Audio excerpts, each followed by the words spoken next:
This is Remote Ruby. Have you any remote idea to the meaning of the word? Hey, Andrew, what's going on? Yo, so there was a big deploy this week. The HBO Max one? No, well, that was a big deploy too. Shout out that person, now internet famous. I was talking about Jason's shipment. Yeah, Jason is not with us because the baby came early and all is well. He told me, I think they got home today from the hospital. So much love to him and his family. Totally. That's super exciting. And I'm sure he will be joining us in the future, but he will have his literal hands full for a few weeks, I'm sure. What's new with you? Last week, I think it was last week, I was like, yeah, it's kind of hot in Arizona. This week, it's very hot in Arizona. It's like 120. I guess I did. It's big mad hot now. So how prepared were you for the heat? I have an inside, so very prepared. Did you expect it to be as hot as it is? Or well, I knew it was going to be hot. No, I don't think it was that surprising. I guess it was surprising to figure out like what 120 degrees feels like. Yeah. I mean, because there's no sweat unless you're like sitting in it. There's no humidity. There's nothing sticking to me. That's great. It's a very different heat from super humid, right? Midwest or whatever. And yeah, my back isn't sweating. They started pouring footings for our house today. So around lunchtime, I went out there and was flying the drone around a little bit and taking pictures and stuff. But yeah, immediately opened that door and it starts sweating. And it's just, it's only 100 here, but it's humid and not the best. I hate it. I mean, only 100. I sent a picture to my friend last night who was still in Wilmington. I was like, hey man, global warming is for sure real here. Totally. Yeah, what's been new with you? You got your footings? Yeah. Would you say you're on more solid ground this week? Yeah. My plans are literally set in stone now. So, awesome. Yeah, other than that, we've been working on Hatchbox, getting some caddy things wrapped up and a few other things and hopefully getting that out the door pretty soon. But yeah, I don't know. It's just been like a busy week of the house stuff is more distracting than you would expect. So it's... You're talking to someone with ADHD, bro. I'm always distracted. I'm sure I would not. Now I know what it feels like. Constant pain. Well, this week on the show, we have Cameron Dutro. Cameron's a Ruby on Rails developer. He works for Salesforce from the Bay Area. Welcome, Cameron. We're excited to talk to you about some cool stuff this week. Hey, guys. Yeah, thanks for having me on. Listened to the show for a while. It's a real honor to be asked on. Well, it's an honor to have you. It's always fun when people say it's an honor to be here or something about the show. And Chris and I are like, yeah, thanks. Like, we just come talk to each other. Yeah, to us, it's just hanging out as usual. And then you don't really know who's your audience or anything because you never see them. You never hear from them that much. And it's not like you're on stage or anything. Like, it's just we're hanging out like usual every Friday. So welcome to the club. Yeah. Hey, thank you. So you've got some cool projects that you're working on. Let's dig into Kuby. I really want to hear about this because for the past few years, I've been like building a DevOps tool to basically set up like DigitalOcean servers and stuff. But it's not running on Kubernetes or anything. So this is a really interesting thing to dig into. So tell us about Kuby and how you got started on it, and let's dig in. So Kuby is a deployment solution, I guess you'd say. I don't want to call it a framework because it seems like everything's a framework now. It's just a system that you can use to deploy your Rails application to a Kubernetes cluster. So you might be wondering like, okay, so why Kubernetes? Why is Cameron sort of betting on this? I think that Kubernetes is a pretty amazing system. I actually used it in my previous job at Lumos Labs, and it was a system that I didn't have any experience with until the company decided they wanted to start deploying, because we were using Capistrano before that, like a lot of Rails devs were, I think. So we wanted to switch to something that was a little bit more, resilient, I guess. Like we had a pretty good resilient system with Capistrano. We had, redundancy and whatnot, but it's pretty manually configured in most cases. So you have some kind of manually configured load balancer, like in AWS or something. And if one of your backend servers goes down, then the load balancer notices that and routes traffic to the healthy ones, et cetera. And that can be pretty manually configured. So like, you have to go into AWS, provision a load balancer, add your services to it, et cetera. That's what we were doing.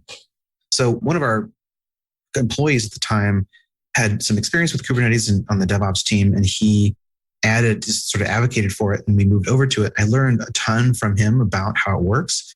And I just became really impressed with how smooth, I guess it was. And obviously there's still a lot to configure in the Kubernetes land. By the way, it's abbreviated KATES, K8S, because there's 8 letters between the K and the S.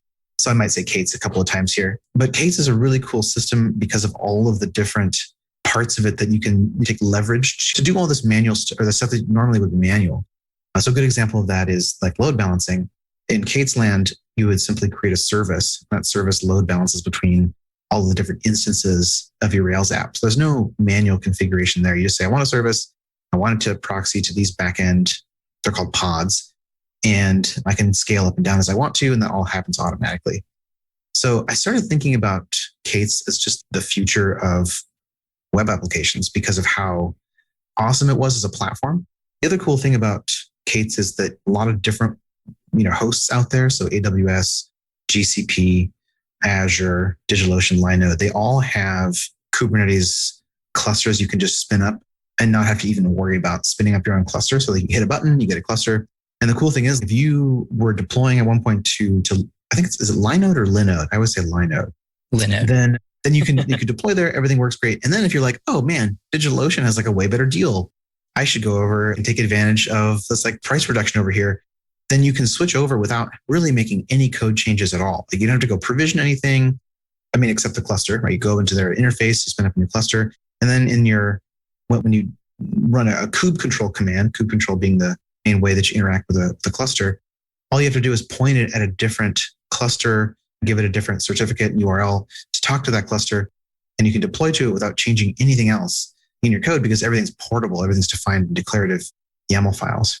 So to me, it was just like this really cool system that I thought that more, especially Rails devs, could take advantage of. But there's really this learning curve that makes it kind of hard to get involved with it. I would say this is true of Capistrano too. The difference maybe is that Capistrano, there's a lot more tutorials and people out there that have done a lot of work with it, but it still takes time to set up. So the idea was with Kuby that it's like a sort of a very simple out of the box, like you run a Rails generator, you get this kuby.rb file, which has most of the things already pre-populated in it. It's not very long. You specify things like your host name and maybe some credentials, a container registry or something for your images. And then you run a couple of commands. And next thing, your app is live in the cluster that you set up in DigitalOcean or Linode or wherever else you want. So yeah, it's supposed to be like deeply integrated with Rails. It's supposed to be pretty turnkey, and it's just trying to be a much simpler, at least on the surface. It's supposed to wrap Kubernetes so that it makes it easy for Rails devs to deploy to it. Yeah, this sounds awesome because like you were saying, the Capistrano stuff is going to have you set up a server, and then you got to drop in the IP address into the config and do a lot of configuration that's kind of hard coded, where with Kubernetes, it can spin up another node and you don't need to know the IP address or any of that stuff. It's just good to go. Whereas, yeah, your Capistrano configs are setting up for RBM, for ASDF and symlinking things, and then adding your Sidekick restart command and whatever. And it is pretty tedious. But it feels like from what I've looked at with Kubernetes that the YAML configurations and stuff are a pain in the butt. So this looks like a really nice Ruby-ish way of configuring it without having to like get in the weeds of all of that. Right. Yeah. I mean, you can absolutely be swimming in YAML before anything even works with Kubernetes. It feels kind of like the old Java days, like when you're configuring like literally everything with XML. So I don't necessarily want to say, I made the mistake maybe earlier of saying that this is a simple solution. It's really not a simple solution. It's just easier than like manually doing it yourself with Kubernetes or with Capistrano because of the way the tool works. And it tries to abstract all that away from you. So you can just focus on your app, you can launch it, and then you don't have to worry about deploying it somewhere. So yeah, I mean, and to be honest, to be totally transparent, you might at some point run into problems with Kubernetes because there are going to be times when it does something you're not expecting. A node goes down, a node being like one of your AWS instances or something. If that goes down, Kubernetes will try to self-heal, but if something goes wrong, it can be really useful to go in there and use kube control on your own and not use Kuby. But for the 99% use case, maybe even just the 90% use case, it's kind of what Kuby's aimed at. So it should help you with 99% of all the things, or 90% of the things you might run into deploying wise. Yeah. So walk us through, if you're setting this up for the first time, you would go into, say, DigitalOcean and set up a Kubernetes cluster there. Do you have to define how many servers on DigitalOcean you set up, or can that be more dynamic? The way that K8s does this, right? There's the concept of when you spin up a DigitalOcean droplet and you add it to your cluster, and you can specify in DigitalOcean how many you want. That's what you were saying before. So what K8s does is it notices how many, you register, and DigitalOcean does this for you. They register this node with the cluster, and then Kubernetes will use that node to schedule work on. So sort of the individual unit of work in Kubernetes land is called a pod. So it'll schedule pods on those nodes. So let's say you had 2 at the beginning and you wanted to scale up a little bit. In Kuby, you can say, I want more than 1 replica, which would say I want more than 1 instance of my Rails app running. But if the cluster doesn't have capacity for that, in other words, if it doesn't have enough physical nodes to schedule those pods on, then you'll have to go into DigitalOcean and say, I want another droplet. And once you do that, though, Kubernetes will automatically rebalance all the work onto those nodes, just have them mostly filled up to the same level. And then, of course, if you want more than 1 or 2 or 3 replicas or whatever, you scale that up, and those will also distribute over all the nodes. Yeah, and that's the big selling point there, because the old Capistrano style would be pretty much 1 server equals 1 Rails server or whatever. Right, so you just spin up another droplet to run another one, but you might set those up inefficiently, end up with a 16 gigs of RAM server and you're only using 4 gigs. And at least Kubernetes can say, look, your Rails app is only using X, so we can run 4 or 5 copies on the same server. And that makes it really convenient there. So it's almost like an additional layer in there, where with Capistrano, it's kind of dumb and it's just 1-to-1, more or less. And then Kubernetes can be smart about it and see here's all these resources. We can make efficient use of that, that is awesome. Yeah, that's why I say I love Kubernetes so much. There's all this sort of automatic distribution stuff baked into it, the self-healing stuff baked into it. So for that reason, it's really nice as an alternative to Capistrano. Another really nice thing about it too is that it uses Docker images under the hood. So anything you deploy into Kubernetes has to be runnable as a Docker image or packaged as a Docker image. So Kuby also packages your Rails app up as a Docker image. And one of the commands that you run before you deploy is a build command. And so that just looks at your Rails app, finds out what gems you have, installs those in the container. It installs operating system dependencies like libxml, et cetera, sees no Kogiri in your gem file, for example. So it tries to make that as turnkey as possible.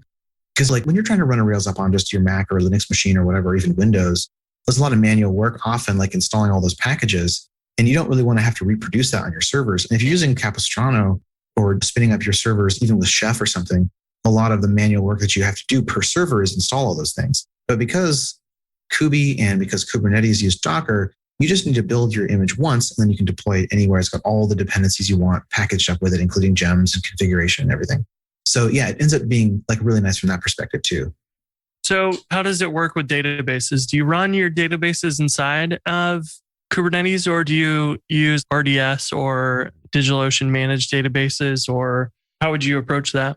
So Kuby aims to be just totally turnkey. So it's just like Heroku. So it actually spins up a database in the cluster for you, and using this really cool project called KubeDB. KubeDB is just this, you create what's called a CRD, or a custom resource definition for a MySQL database or a Postgres. It also supports Elasticsearch and Redis and Memcache. So you stand these things up, and then you can connect to them, and they run in your cluster.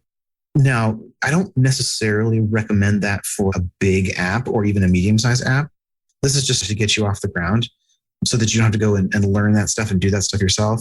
Because, let's be honest, Heroku is so easy that most Rails devs who are just working on a side project or something, they don't want to have to go learn how to stand up a database in production. They want to just push the code and go to lunch or whatever. I totally identify with that. I've definitely had that need a couple of times, where I've got this little side project. I don't want to spend forever configuring it, deploying it. I just wanted to put it up there and let it run and leave it alone. So that's, I would say, the built-in database support is kind of targeting that level of Rails dev. If you're working on something that's business critical, definitely go to AWS, launch an RDS instance, or do DigitalOcean's managed database system. And Kuby lets you do that. You can set a managed database false flag in your config, and it'll just skip all of that like in cluster database stuff. So yeah, it supports both, just long story short. And your use case is really going to determine which one you want to use. Yeah, that makes sense. That's pretty cool that I hadn't heard of KubeDB before, but that makes it really convenient. And I feel like that was one of those selling points that MongoDB had, where it was like, look, you don't have to run migrations. You don't even, right. You don't have to create a database. You just use it. And totally. So that really makes it easy for somebody brand new to a project like this. Spin it up and voila, you're good to go. And yeah, for sure. And that's almost certainly what you're going to do the first few times where you're testing it out and trying to understand it and learn it and everything, and makes it life a lot easier there.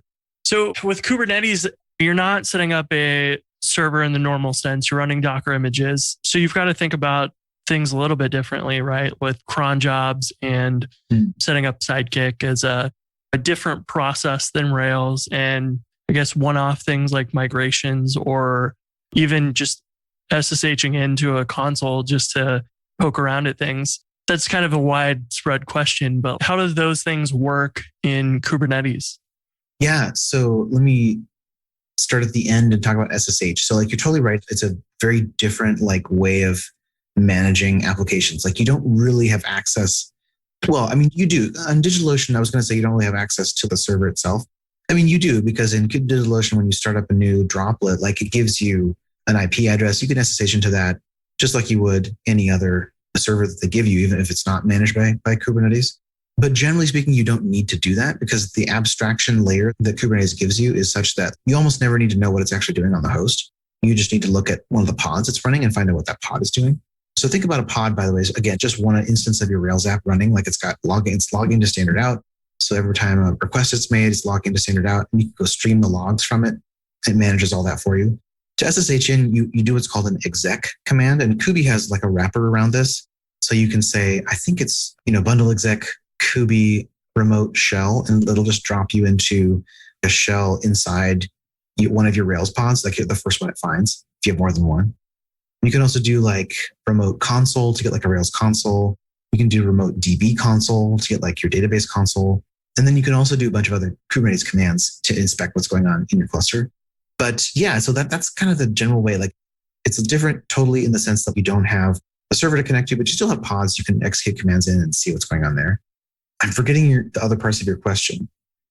Things like cron and running like migrations. And I guess that partly runs migrations are basically running a Rails console, like same kind of concept. But I guess you may want to include that as part of your deployment or something too. Right. Yeah. And so actually Kuby will do that automatically. When you deploy, it will run migrations for you. Look on deploy, which you may not want. So you can tell it, actually, come to think of it, I don't think you can tell it not to do that. That'd be a good feature to add. But yeah, you probably should be able not to tell it to do that. PR's welcome. PR's welcome. Yeah. Hey, by the way, Kuby is definitely still a work in progress. If you have interest in this, please send me all your codes. Yeah. So it's for Sidekick. So there's a Sidekick plugin. So Kuby does support like a plugin system where you can like add additional features and functionality to it. So there is a Sidekick plugin.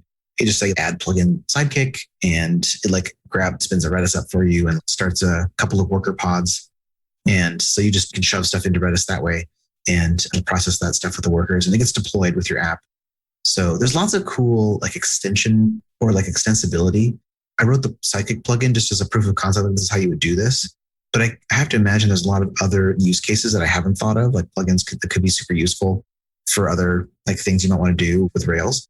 So like cron jobs is a good example, actually. Like people use Clockwork a lot, or what's another good example of a cron system people use? The one that we use at Lumos Labs is called Clockwork. And you like right now, there's not a plugin for that, but I could totally see somebody like, working on a plugin that launches into the pod that just runs like all your clocks also and just makes it super easy. Just like drop in and add plugin Clockwork and you're like good to go. Yeah. Is that like creating scheduled jobs inside of, so is like that a concept that Kubernetes knows about, that it can kick off a Docker image to run a command every once in a while, or would you be instead running a separate service? Yeah, that's a really good question. So actually, now that you mentioned that, so Kubernetes does have its own like cron job system. You can specify like an object of type cron job and give it like that cron string when to run, and it'll like invoke commands inside whatever image you have. Yeah, the unreadable. I always have to look up that format. Yeah. Yeah. So it does have that. The last time I looked into it, it wasn't particularly reliable for some reason. Like it would run things like in some cases, like several minutes after they were supposed to run, for example. Huh. And then even had this documented on their site. They were like, yeah, maybe don't use this yet. I didn't want to go and use it. So like clockwork example, that would be a separate process and a separate pod. It wouldn't be anything special. Like in Kate's land, it would just be like your Rails app running, but like a different process than Rails S, Gotcha. Yeah. Like Puma. Yeah. Yeah. And I know a lot of people use Sidekick Cron and other things like that. Cause right, sure. A lot of times Cron is just going to spin up jobs at a certain time. And, you get the retriability of the job, like if it fails. And so it makes a lot of sense for using something that's tied to Sidekick or something like that anyways. So right. It's like, why would you want to use all the resources? Because you're really using your same Rails app, because your jobs really potentially need to make use of all the code that's in your Rails app. But if they only need to run at certain times, like why use the resources up to have a pod in your cluster that's like basically doing nothing 90% of the time? So yeah, it'd be cool to add something like that would be a little more efficient. Yeah, this project sounds pretty awesome. I'm going to have to try it because just the daunting tutorials of spinning up Kubernetes and all the YAML files and just everything changes so fast too that I've tried it a couple times and just made it a ways, but it wasn't to the point where I fully understood it. And this seems like a great way to just dig in. And the other thing too is I didn't really want to maintain and upgrade Kubernetes myself and try and deal with that. So now you have a lot of managed services where DigitalOcean can do it for you, AWS can do it, and you don't have to worry about that piece. You just use it now. Yeah. And you get your own mini Heroku, and that's pretty sweet. Yeah, for sure. To me, that's the dream. Can I do as little work as possible to get all the benefits of this cool system? And the answer is increasingly yes with all these managed systems. Yeah. So do you have any future plans on features and things you want to add? Or is it kind of like you're working on the core, or where are you at on it? So I think at this point, the core is pretty solid, even though we're only at 0.12 or something right now. And really, it's hard to feel confident in something that abstracts this much complexity, because I'm always worried that I'm going to launch this thing and people are going to be like, oh, nice, it's 1.0. That means it'll never break. So it's a little nerve-wracking from that perspective. And one of the big things that I just ran into is the database with KubeDB. That stuff is really cool, but it also is it's difficult to upgrade your database, especially with zero downtime with a system like that. Because to be totally frank with you, databases are not really designed to run in Kubernetes, right? They're designed to run on the single server that never goes down and has a bunch of people making sure that it's not going down.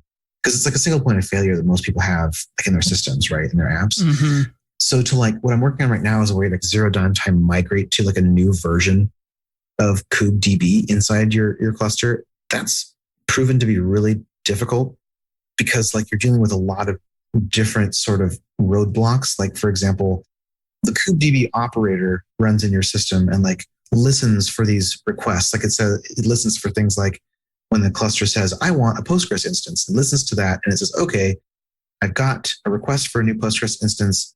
Here's all the configuration, all the things you want that instance to do, how many replicas there are and what the credentials are. And it goes and stands up a Postgres instance for you and lets you connect to it. But it's really opaque, how you do anything else with it from there. If I want to, and so to actually just step back a minute, the first thing that I had to work on was how do you uninstall the old version of the operator and then install the new version, but keep your existing database running? Because if you delete the operator, KubeDB really wants you to also delete all the databases that it's managing, which obviously is a non-starter. You can't just go and delete your running database. That's ridiculous. Yeah. So I had to figure out these weird ways of forcing it to not try to delete everything. That was rough. And also one thing I should mention too is that your KubeDB is at the cluster level. So you can't have two different versions of it installed at the same time. So you install the first version and then put the new one on. So that's working fine. But then the question is how do you get a new version of so the way that the KubeDB does this too is it says, what's the version of this config that you've given me? And if that version doesn't match the version of KubeDB that you're running. So in other words, if I have Postgres and it's V1 Alpha 1, and I want to upgrade to KubeDB the next version, and that only recognizes objects of type V1 Alpha 2, then I can't just say, hey, manage this old one that I have. It's a different version. It needs to be something that like it has launched by itself to make sure all that config is correct, right? So like you try to run commands against it and it's, hey, this is the wrong version. I don't know what you're talking about. What are you doing? What are you doing? I don't understand this version of this object. So what I'm having to do is launch a new Postgres instance, set up replication between the old one and the new one, wait for the replication to do its thing, and then somehow like seamlessly switch over to that new one. Anyway, it's a huge nightmare and I'm regretting doing it this way. So that's another plug for like use a managed database because it's just going to be so much easier on you. Yeah, that sounds pretty tough because even just like without the operator upgrade stuff, Postgres 12 to 13 is going to want you to run the Postgres database upgrade thing as part of that. So that's got to be pretty tough to do because now you're upgrading several different things all at once without downtime, hopefully. And I didn't even talk about the Postgres. Yeah, that stuff really. So it's a whole other part of it. Anyway, yeah. I've worked on several applications at this point, and I've noticed that regardless of the business or application, there are a few support requests that you will inevitably see at one point or other. Is the site down? I was supposed to get that email and it never came. And inevitably something doing with the cache. And with Honeybadger, you can answer all of these questions and more. You don't need a fleet of different monitoring tools for just your cron or your front end and your back end. Get all the answers to whether that scheduled task for that email ran without an error, the site speed and whether there's a problem, which users are being affected if there is a problem, and what specific error is causing that issue. Set up in minutes or click the one button on Heroku. It's that easy. I literally did it right before this recording. Give Honeybadger a try. Let them know Remote Ruby sent you. Be like Honeybadger with no cares because you know they have your back 24/7. If you stopped your, I guess like your database and stuff, does that store that in a volume somewhere so that if you turned off Kubernetes for a day or 5 minutes or something to upgrade or whatever, that you still get to keep your databases? Yeah, definitely. And the KubeDB tries really hard to make your database not lose data if it gets restarted or whatever, or dies for some reason. That can happen sometimes. And that's why they say that it's safe to use because they make all these guarantees because of all the cool functionality that Kubernetes has now around persistent volumes and persistent volume claims. It's like network attached storage. I want this NAS essentially attached to, and it's not network attached. It's like legit attached, but it's like network attached in the sense that you can swap it in and out. Like you can attach it to a node in your system and then detach it and then reattach it later if you want to. Like under the hood, that's using EBS block volumes and stuff in Amazon and like other similar things in other systems, other clouds. So yeah, it's really solid that way. You're not going to lose data really, but it's the upgrading that's really the challenge there. Well, it explains a lot of if you've used managed databases in Heroku, multi emails a week about, hey, we're doing maintenance on your database again. Right. That is a very regular thing. I feel like the database management part of things is maybe the harder thing than actually just running an application and an image. Like you can spin it up, shut it down, restart it. All those things are pretty safe to do. But when you're talking about your database, there's critical stuff there. And that's the piece that can't just disappear. Like you can have a Rails server disappear and whatever, you'll just direct traffic somewhere else. But when your database is gone, that's a different story. Yeah, I feel like you have to be really careful, like when you make a tool like this, to let people know, hey, okay, look at this, how it works. And I should probably put more documentation in about this, but this is how it works. This is the use case that it supports. And if you don't feel comfortable with this, then like definitely go with a managed database. Well, that sounds awesome. Kuby is something I'm going to have to try out and play with because the simplicity of it makes it look like it's going to be much, much easier to get started with and use on just getting to know Kubernetes and stuff you're going to make it a million times easier, I think. So yeah, I hope so. Thank you. The other thing we wanted to talk about today was Rux. And Andrew, you can dig into this one because I think this is very up your alley. This is very up my alley. I think the funny thing is I once sent this link to Rux to Jason and Chris one time before we knew who you were, before Kuby, because someone requested that we talk to you about Kuby. So that's how this kind of came to be. And then I started finding other projects that you had done, like Scuttle, which is awesome and people can check out, which we can link to in the show notes, but I don't think we're going to have quite enough time to talk about today. But Rux is another cool one. And it's basically your kind of take on templating almost in a componentized manner. And I actually tried it. So you want to give like the pitch about what it is and then we can talk about it? Yeah. So Rux is it's like JSX for Ruby. So if you've ever used JSX in JavaScript, like in React land, you know that like you've got your React code and you have a component potentially in your React code. And there's like a render method. And then you can stick what look like HTML tags directly in your source code in the render method. And that will be transpiled essentially into React create element commands, I think, or create element function calls. I'm not sure. I don't do that React. Yeah, I don't. It doesn't even matter. Like React will take that stuff and turn it into JavaScript that's like interpretable by your browser, right? But the JSX code like looks really streamlined and simple. It looks like HTML. And so it's a lot like more expressive. Like you don't have to go write a bunch of like random create element calls or whatever. You can just like stick this HTML in your code and you can render other components with it by specifying the name of the component as the tag name. So that's JSX. I think most people are familiar with it at this point, but that's all in JavaScript land. And so Joel Hoxley and GitHub came out with Vue Component a couple of years ago, maybe last year. That was a very similar sort of shift from thinking about the view as just a string basically, or like a template, to thinking about it in terms of components. So in this Vue Component world, you can render a Vue Component, but a Vue Component is just a class, and that class renders a template in most cases. And then that template can be like injected into other templates, and you can compose all this stuff together, compose your components together, just like you can do with React, but you can do it in Rails. And I thought, well, okay, so you've got these like verbose render calls everywhere for this, and you also would need to like new up all of your components and pass them into render, et cetera. And I was thinking like, boy, wouldn't it be nice if you could just use HTML for this, like you can do in JSX? And so that's what Rux is all about. Like it's Vue components written as HTML elements, like directly in your source code. Right. And I know there are people out there screaming, just chill out.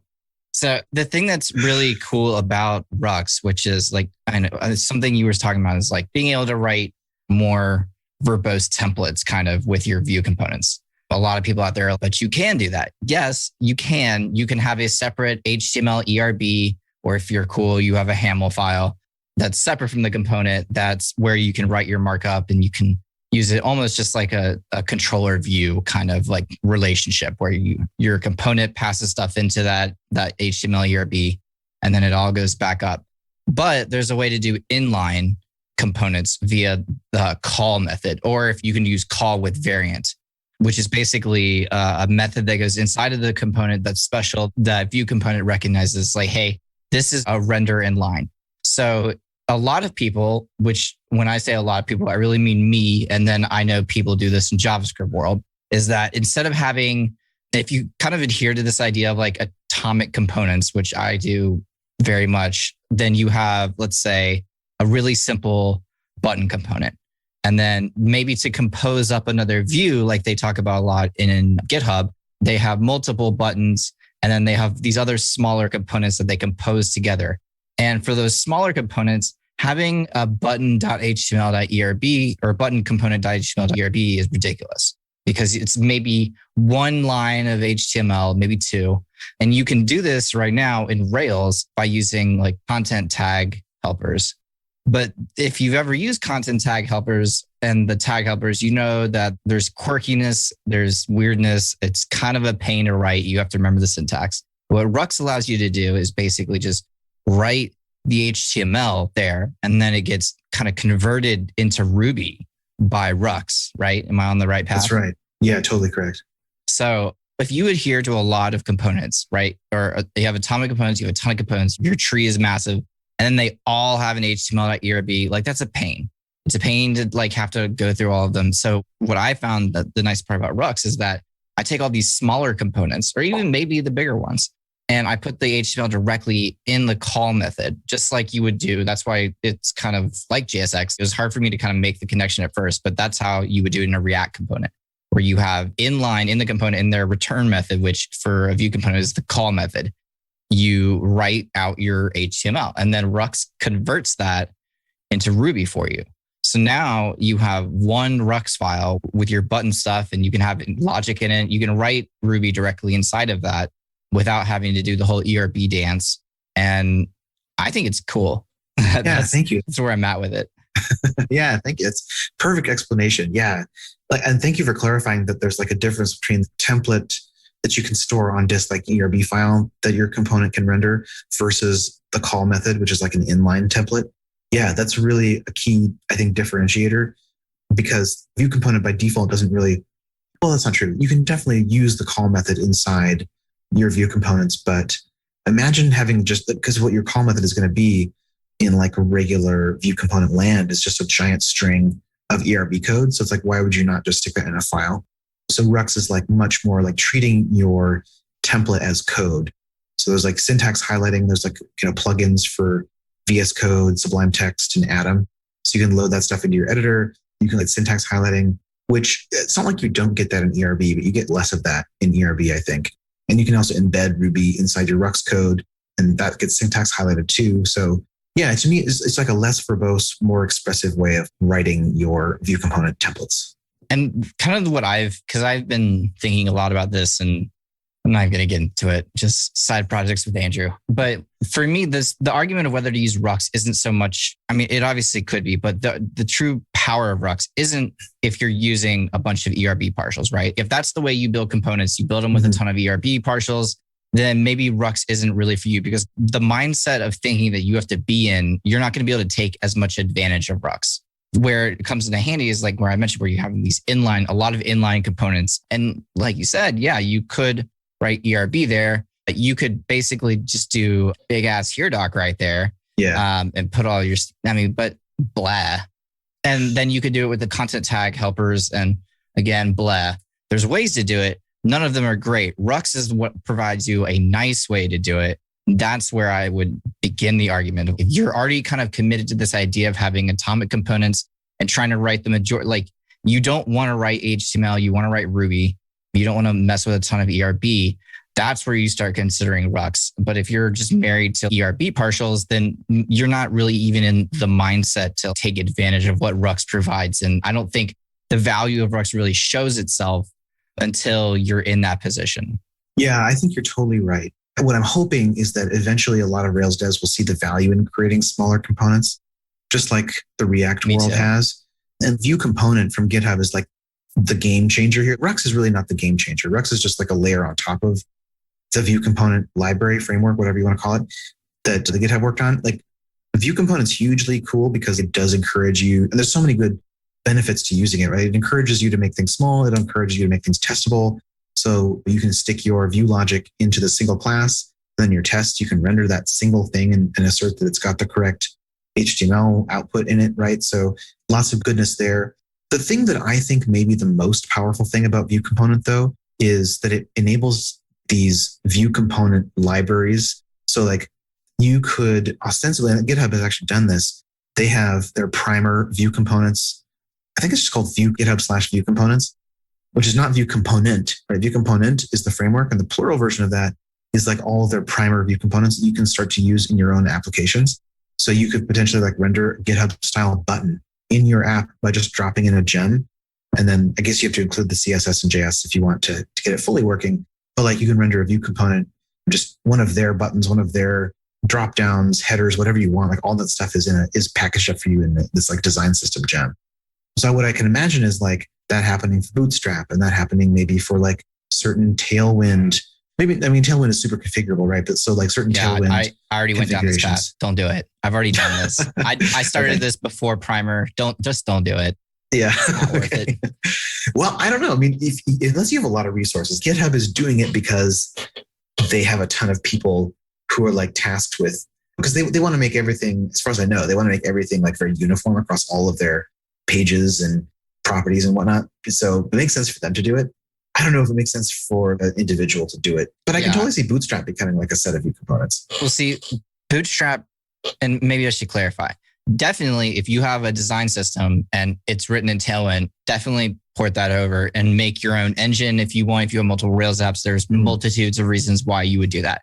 What I'm saying is like, I had this idea very early on that just Bootstrap, or just like they had done with Primer, I would basically make Tailwind view component where you can leverage all of Tailwind's helpers and stuff as arguments into view component.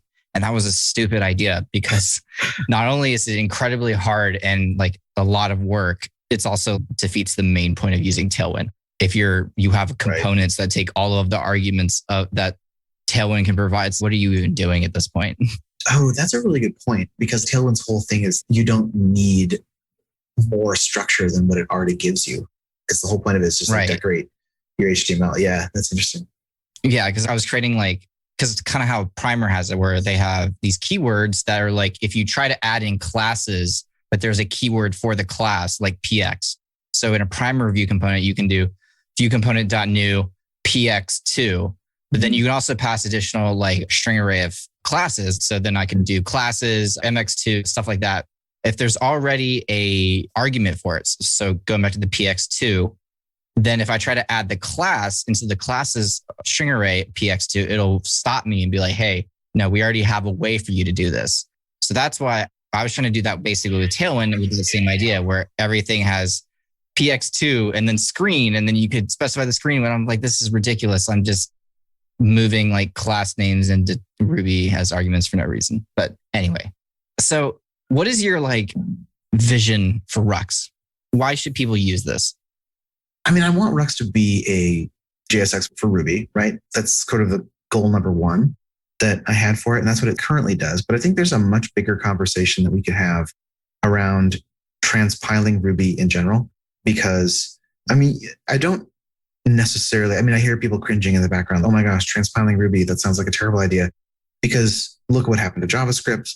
There's so many transpilation steps that JavaScript goes through now, styled components and JSX and all these other things that like these cool sort of syntactical things you can stick into your files that like eventually transpile into something that a browser can interpret. And I think that there's still a lot of benefit though to transpiling, because it lets us get to, I would say, almost like new dialects of Ruby that are potentially more powerful, right? Like I think that the abstractions in JavaScript in JSX are like one of the big reasons that React succeeded. Like the fact that you can write HTML and your render methods in React components is like super awesome. Like having to do all of the manual work there would just be a total, I think, non-starter for a lot of people. It would be way too verbose. Nobody would want to do it. They might still do it, but I think it would be a huge barrier.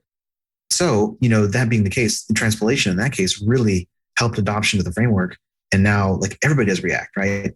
I don't think that I'm shooting for the same like level of adoption for Rux necessarily. I don't want it to be like the reason people use view components. I think view components stand on their own pretty well. But I do think that I think transpilation in general has a place in the Ruby community, because I would love to make certain parts of writing Ruby easier. Like I love the Ruby language. It is fantastic. The best language I've ever used, hands down. But just like every other language out there, there's things that can be improved about it, right? And we've seen a number of times that's been the case, like a number of attempts at improving the language. Sorbet, for example, adding type definitions or type annotations to Ruby. That's a huge thing that I think more of us should probably do in our apps and our gems. I definitely have come across, like Kuby, for example, not all of it, but big chunks of Kuby have type annotations. And I've definitely caught several bugs as a result of running SRBTC and checking the types in Kuby. And I think that I wouldn't have caught those if it hadn't been for that tool. Or I may have caught them, but it would have been a long time down the road. And maybe somebody encounters that in production or trying to deploy something to production. So that's a good example of something that's really changed recently. This sort of front-end renaissance in Rails is another thing that's been, and that's not really Ruby specific, but I think that we can make it Ruby specific with something like Rux, where it's like we're supporting view components better, like at the language level. And then I also think that there are other like things that, like I write Python, unfortunately, now as part of my day job. I used to be a Ruby Rails guy back when I was at Lumos Labs. For the last year, I've been writing Python. And there's nothing like using another language to make you sort of appreciate that language and how it's designed. And I don't think that Python is as good a language as Ruby. I just flatly don't think that. But I do think that there are some parts to Python that are really cool. One of those is imports. So import statements in your files in Python are cool because they let you know exactly what other code that file depends on. So if I want to know where this module came from, I don't have to like Command T or Command J or whatever in VS Code to find it and maybe get the right file. I can literally go to the top of that file and see the import at the top and say, oh yeah, that's where it came from. That module path like points to a path on disk. I can go find that file, like that exact file. And like in VS Code, I can also give it command click on it and open that file in my editor. That's really cool. I think that Ruby could benefit from something like that if we had import statements that declare exactly what code you're using from other files. Now, in some ways, it's not possible in Ruby because Ruby is just one giant VM. And when you start up and finding things in it, it doesn't really matter where they came from. They're all in the same VM. But you can still do this in a faux manner. You can have, for example, constants. Let's say I wanted to reference the view component base or active record base, maybe constant, in my Rux file or my Ruby file. I have an import statement at the top that says import base from view component. And then I can just use base wherever I want, like as an alias maybe in that file. So it works for aliases, but it also declares exactly where that constant came from. If I'm looking up the word base, just in the file, I come across that and I don't know where it comes from in Rails now, I don't really have any way of telling what base that's talking about unless I do a lot of manual spelunking. Like I can go look at, is there a base that's defined in the same namespace as I'm in right now? Maybe, but like, where's that file? So it's a manual process now. I think we could really help that with some kind of import. I don't want to say import system, but like import hinting. So import this constant from here. I know that's where it comes from. So I actually have a branch in Rux that does this. You can add import statements to the top, and every time you reference a constant, you can turn on the feature that says, if I reference a constant that hasn't been imported, blow up with an error when on transpilation. And it also means that you can provide like a bunch of aliasing too. So I can import base from view component and then just use base instead of like view component : base. So it cuts down the verbosity there. So import statements are a really cool thing from Python that I think Ruby could really benefit from. Again, not true imports, but like a import style hinting system. And then I talked about sorbet type hinting too as a really cool step forward for Ruby. It would be much cooler though, in my opinion, if the type information was in line in your source code. So instead of thinking of a function, instead of saying foo, and then at the top having a sig like params foo right string, you could simply say foo : capital S string, and that would get by the transpiler turned into a sorbet type annotation like in the RBI file or something. It's the best of both worlds. Like you've got inline types and you've also got like sorbet doing all the heavy lifting of actually doing the type checking. Those are the big things. Oh, and then I also want to add source maps. So I've got three big ideas: source maps, imports, and inline type annotations that I want to do for Rux. The import thing is very interesting because I came from Python to Ruby. And the weirdest part of Ruby to me was, where the hell does any of this come from? There's no information on these classes, where they come from or anything. And that was very strange to me. And like the idea of just building a controller in Rails, and there's some before action stuff and params, and then you just don't really know where it comes from. And I guess too, the other thing that I love about Ruby, but was hard to pick up on was, okay, you have no idea ever if it's a variable or a method when the parentheses are missing. And it was like, what is params? Is that just a variable or is that a method? Or I don't know, because, you know, there's never any explicit statement where it comes from here and it's this type and whatever. It was the strangest thing, because when you go to Python or these other languages, it's a lot more obvious. And yeah, I'm with you on that like, that seems to be one of those things that would make it a lot easier to get started with. When you pick up the Rails source code for the first time and you're trying to fix a bug, you don't have to go read through 50 different files or like search GitHub and poke around a ton. You would be able to trace it back way, way easier. Yeah. And even some of that in the Rails source code, like you'll find a random class and it's doing some stuff and you pass them some variables into the initializer and you don't know what the types are. And is this an instance of another class or an array or a symbol or whatever? And it makes it, it's a struggle. That's an interesting thing. Like I see the direction of that. A lot of people are like, what if we had a bit more of that? Or like, at least it's optional or whatever the case. Because one of my friends and I we were brainstorming a long time ago and we're like, it'd be amazing if you could have the best of both worlds, where you could have Rails and Crystal, where at the beginning you could do it like Ruby, everything's duck typed. But when you're ready for production, you can start defining all your types and making them strict, and then make your code eventually fully compilable so that you could do it scripted at first and then have this super efficient version of it for production. And you don't really get that in Crystal yet. It still requires you to define types constantly, but it's a step in the right direction. I think there's like that magical place where eventually you'll probably get there where some language can do kind of fully scripted, duck typed everything and then move into some really cool compiled, super performant version. Well, and you're talking about that's really new apps. What about legacy apps? That's where I want this. Like, where does this come from in a legacy app is 90%, if not 100% of the first couple of weeks you're on the project. Yeah, no, totally. I mean, it's like the same question about if your legacy app has tests or not. Type annotations, in my opinion, are kind of like a form of testing. You can see exactly what's being passed in, and that gives you more confidence about refactoring. And then I think tests do the same thing. As far as like how you add this to a legacy app, hopefully it's gradual. Just like you would do testing pretty gradually. Hopefully typing, imports, rucks, whatever, that stuff is also fairly gradual. Add an import statement, see if it transpiles, add another one, see if it transpiles, and you just keep going from there. Well, we are running on time. So I just wanted to say before we completely finish that you can also do all of this with Bridgetown, because that's where I've been doing it. And I got to get my Bridgetown shout out in today. There was just a big new release. So I'm having fun doing that. And that's where the first time I was like, okay, maybe this is where Rux would really shine. Is I was like, I wanted to add in a bunch of SVGs as inline kind of like method, like variants. So instead of pulling from all these files using Snowpack or whatever, svg.call with or whatever the with variance is, and then have the Rux create that SVG right there in line as a method. Anyway, super cool. You can, if anyone's interested, obviously let me know. I can talk about more. But thanks for coming on. That was a lot. That was cool. We got some cool areas, climbed all up and down the stack. So Cameron, if anyone wants to find you online, wants to see what you're doing, wants to learn more, where they go? Sure. So I'm online pretty much everywhere as @Camertron, CAMERTRON. That's my GitHub name and also my Twitter name. So you can reach me on those platforms. And yeah, look forward to chatting with you. Sweet. And you have a Bridgetown site, just FYI. I know that. Oh, yeah. Right. That's true. Actually, another huge shout out to Bridgetown. Like, I was looking for a way to start a blog really easily. And I was like, okay, Jekyll's cool. I've used that before with GitHub Pages, but I've heard about this Bridgetown thing. That looks super cool too.